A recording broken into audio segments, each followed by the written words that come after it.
यह पापी अधम शरीर जो है पापों से मुक्त हो जाएगा।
दरमियान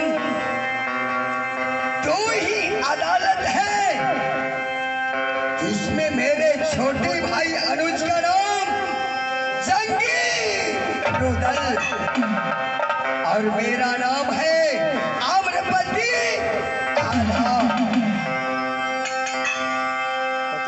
मेरे भाई जंगी रुदल बहुत वीर महान बलवान है, एक काम नौकीला का छतरी। मेरे भाई जंगी रुदल को नाम सुनते ही आराम से सो जाता है। राज मुहब्बा के दरमियान आसमानी पत्थर है जिसे लोहा गिराने से सोना बन जाता है।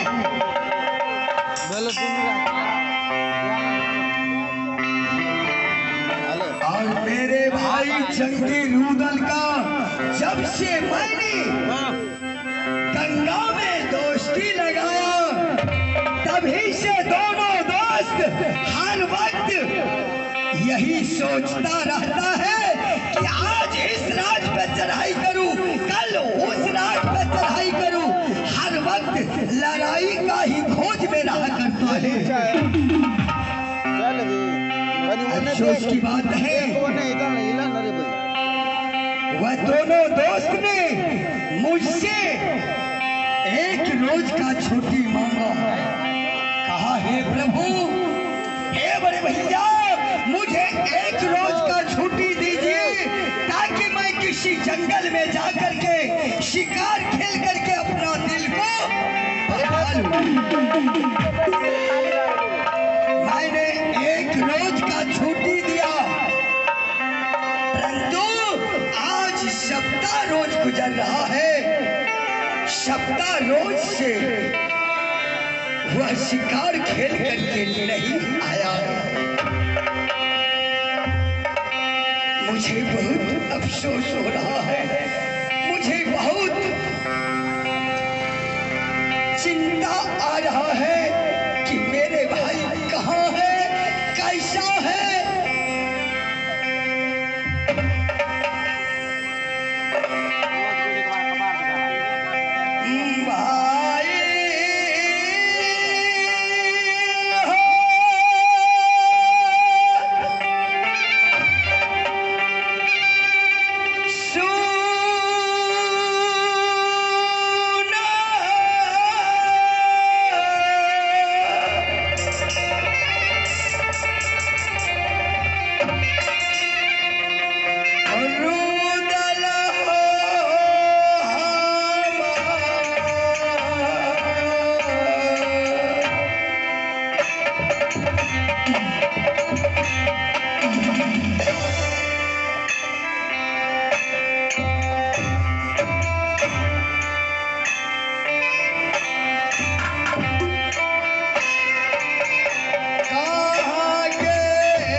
तुम्हारे बिना मैं एक पल नहीं रह सकता हूँ।